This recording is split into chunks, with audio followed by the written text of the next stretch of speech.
ব্লগে সবাইকে ওয়েলকাম আর good morning. আর সকালবেলা আজকে আমি কী করছি সেটা দেখাচ্ছি। এই যে দিয়েছি, ভাত কমপ্লিট হয়ে গেছে, আমি ডাল হচ্ছে, ডিম ভেজেছি, আলু সেদ্ধ দিয়েছি, আর কিছু করিনি। আর এটা নিয়ে আমি চলে যাবো কাজে। আর আজকেই লাস্ট কাজ হবে এখানে আর খড়দাতে। আর কালকে আবার মধ্যমগ্রাম চলে যাবো। ফার্স্টে কাজ করছিলাম, কাজ করতে করতে এখন হয়ে যাচ্ছি দোকানে মাল আনতে। আর ফার্স্টে আজকে যেহেতু কালকে মেশিন নিয়ে গেছিলাম, মেশিনটা আনতে ভুলে গেছি, আবার গেছিলাম সাইড থেকে এসে, আবার সাইড দিয়ে আবার দোকান বাড়ি গেছিলাম মেশিন আনতে। মেশিন এসে চুপে কিছু কাজ করলাম, কাজ করে আবার যাচ্ছি দোকানে মাল আনতে।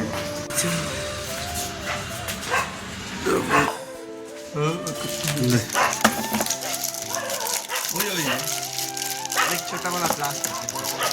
আর ফাইনালি আমার খাওয়া দাওয়া সব কমপ্লিট। আমি এখন এসলাম টোটনের মাল নিতে, আর টোটনের মাল কিনতে যাবো। ডাকতে পারছে কি করতে। আর আমি এখন টোটো রাখতে যাবো, টোটোর মাল এসেছিলাম দেখে আসছি। আর সবাই মিস্ত্রি চলে আসছে ঝামেলা করতে। গেছিলাম সাইডে মাল রাখতে গেছিলাম, এখন টোটো নিয়ে যাচ্ছি দোকানে। এইগুলো পেস্টিং নিচ্ছি, মিস্ত্রি দিদি নিজে চাওয়ালা এসছে, চা খেয়ে আসি ফার্স্টে। গলাটা এত পুরো ভেঙে যায়, এত কাশি হয়েছে যে পুরো গলা পুরো ভেঙে গেছে। এখন বাজে হলো 8:30 বাজে। আর যেহেতু এখন আমাদের পুকুরতে প্রসাদ দিয়ে গেছিলো, অনেক কিছু প্রসাদ দিয়ে গেছিলাম, মনে নেই ভিডিও করতে আমি দেখাতে পারিনি।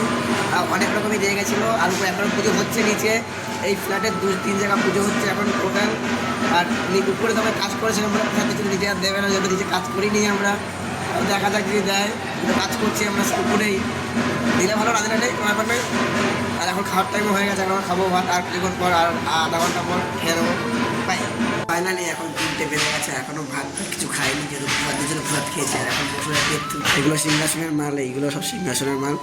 আর এগুলো টেপ তুলছি বসে বসে, এখনো খিদেই পাইনি যে খাবো একটু পরে 4টা দিয়ে খেয়ে নেবো, যদি খিদে তখন খাবো। সবাই কেউই খায়নি, আমার সবাই কাজ করছে। এখন বসে গেছি খেতে, এখন বাজে 4:30, এই যে খাচ্ছি। আর খাওয়াতে একদমই মুড নেই, ইচ্ছা করছে না খেতে, তাও খাচ্ছি, যেহেতু খেতে হবে। আর মেন বিষয় প্রচুর পরিমাণ হয়ে যাচ্ছে, আমরা আস্তে আস্তে বেলা বাড়ছে, আমার গলা আরও বেশি ভাঙছে, মানে আর বুঝতে পারছে না এটাও কিছু কথা বললে কী বলবো। আর ফাইনালি এখন 5টা বাজে, আর এখন খাওয়া দাওয়া করে রেস্ট নিয়ে এখন কাজে কতক্ষণ কাজ করি। সকাল সকাল কাজ শেষ হয়ে গেছে, আর বিয়ে পড়েছি। আর দেখছি মালিক এখন আসতে লেট করবে আধা ঘন্টা, যেন ফার্স্টে যাবো চা খেতে, চাটা খেয়ে তারপর দোকানে যাবো।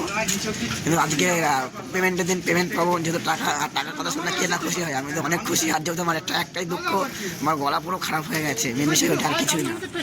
ফাইনালি চায়ের দোকানে চা খেয়ে চলে এসেছি। আর চা 2 কাপ খেয়ে, যদি গলা খারাপ না, চা 2 কাপ খেয়েছি। আর মিস্ত্রি দেখো মিস্ত্রি পিছনে হোকে মারছে। আর 2 কাপ চা খেয়েছে, এখন বসে আছে, যেহেতু মালিকের অপেক্ষায়, মালিক কখন আসবে। আর আর কিছুই না, আমরা কি সব বলতে গাল দিচ্ছি পিছন থেকে, মিস্ত্রি সব ছেড়ে দাও, যা বলবো বলো। और कितना काम करबे, মোটা ঘর চলবো। আজকে হাফতার দিন ছিল, টাকা নিয়ে একবার আসবো যেহেতু। আর কি বলবো, মালিক বলেছে আধা ঘন্টা পর আসে, ঠিক আছে। আমাদের কাজ শেষ হয়ে 6টার সময়, 7:30 বাজে, তারপরেও মালিক আসেনি। আমি বললাম মিস্ত্রি এখনো বসে আছে, আমি তোমার বসো, আমি আর বসবো না, আমি চলে যাই। আর আমি চলে এসেছি, এখন 7টা কত বাজে যাই না, যাই হোক 7:30টাতে বসে যাও, 6টা থেকে পুরো সাড়ে মানে ততক্ষণ কাজ করলে আমাদের আরেক দেরি হয়ে যেত, না আরও টাকা বেশি পেতাম ততক্ষণ কাজ করলে। সেখানে কাজ করিনি, আরও বসেছিলাম বেকার। আমি আর বসবো না, আমি চলে যাই, আমি চলে এসেছি এখন। আর এখন সব ধোয়াধুয়ি করে নেবো, কিছু ফার্স্টে এত করে সব ধোয়াধুয়ি বাকি, এখানে টিফিন কার্ড ধোয়াধুয়ি বাকি আছে, এগুলো সব ধোয়াধুয়ি করে নিই, তারপর দেখছি কি করা যায়। চার্জও নেই ফোনে, অল্প চার্জ আছে।